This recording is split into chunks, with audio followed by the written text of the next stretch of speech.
everyone, today I'm going to be doing an unboxing. I absolutely love BookOutlet.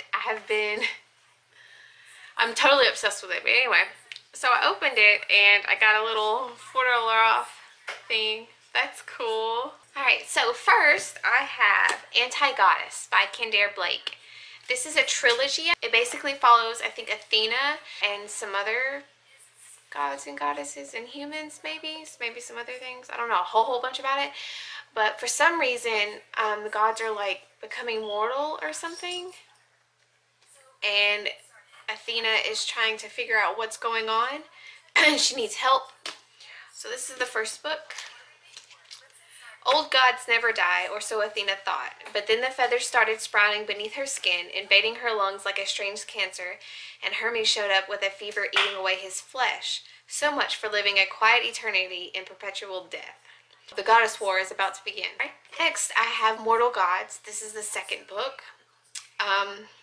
And it follows Ares, Athena, Cassandra, Achilles. Because as the struggle escalates, Athena and Cassandra must find a way to work together, because if they can't, fate's far worse than death await. Whoops, I threw it. That's fun. And then I have third book, Ungodly. For the goddess of wisdom, what Athena didn't know could fill a book. That's what her opponent said. So I don't want to go. Just because things haven't gone exactly according to plan, it doesn't mean they've lost. They've only mostly lost. And there's a big difference. So it seems like maybe a little bit of humor in it, but that sounds really fun. Next, I have A Book of Spirits and Thieves by Morgan Rhodes. I believe, if I'm not mistaken, this takes place after the Fallen Kingdom series. So I'm not 100% sure, but I just know that these two girls, Crystal and Becca, they find a leather-bound book. Becca opens it and falls into a deep coma that sends her spirit to another world. I have not started the Fallen Kingdom series yet. I have the first 3 books, but I don't know why. I just decided to get this book just because. Next, I have City of Dark Magic by Magnus Flight. I'm not sure if this is a standalone or what. But once a city of enormous wealth and culture, Prague has been home to emperors, alchemists, astronomers, and, it's even been whispered, portals to hell. When music student Sarah Weston lands a lucrative summer job at a Prague castle cataloging Beethoven's manuscripts, she has no idea how dangerous her life is about to become. Shortly after she arrives, strange things begin to happen. Sarah learns that her mentor, who had been working at the castle, may not have committed suicide after all.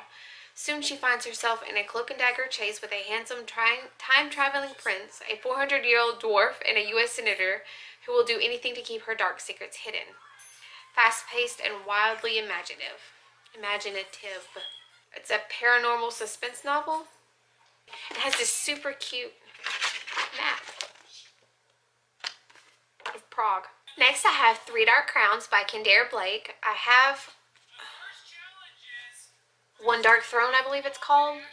I didn't realize that there were two books or more in this series, so I had gotten it and I was like, oh, nope, this is a second book. So this is this one. It follows, I guess, 3 princesses. They have to fight each other to get the crown, or the throne. Next, I have Recreated by Colleen Hawke. This is the second book. The first one is called Reawakened. Has something to do with Egyptian something. I think in the first book, she ends up married, or her boyfriend turns out to be an Egyptian prince. It sounded really interesting, and it's really pretty. Next, I have The Novice by Taran Matharu. Taran? It almost sounds like Taran.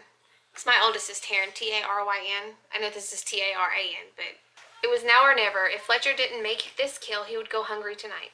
Dusk was fast approaching, and he was already running late. He needed to make his way back to the village soon, or the gates would close. If that happened, he would either have to bribe the guards with money he didn't have, or take his chances in the woods overnight. Fletcher's apprentice discovers he has a rare ability to summon demons from another world. Then he gets chased from his village for a crime he did not commit. I've heard this is a really good series, and I just wanted to try it for myself. So, super excited to read this. Next, I have Trial by Fire by Josephine Angelini. It follows a girl, Lily, who has allergies, like really, really bad allergies. It says in here, this world is trying to kill Lily Proctor because apparently she has life-threatening allergies. So for some reason, I guess she lives in Salem, and then she finds herself in a different Salem, overrun with monsters and ruled by powerful women, including Lillian, this world's version of Lily. What made Lily weak at home makes her extraordinary here. It also puts her in terrible danger. Faced with new responsibilities she can barely understand and a love she never expected, Lily is left with one question. How can she be the savior of this world when she is literally her own worst enemy? Then I have Firewalker, by the second book by Josephine Angelini in the Trial by Fire series. And there's a third one that I do not have yet because it's still really expensive. I'm a Witch and Witches Burn. Two versions of the same world, two versions of the same girl. Love took them home, now evil wants them back. So that's cool. Yeah, so those are all the books that I got. If you have read any of these books, please let me know if you liked them or not. Or, you know, link. I don't think you can link to Goodreads because it'll put it into spam. I don't know. But yeah, just let me know if you've read these and if you liked them. I'm really looking forward to reading Recreated and Reawakened because I love mythology. So that sounds really fun. Alright, so thank you for watching.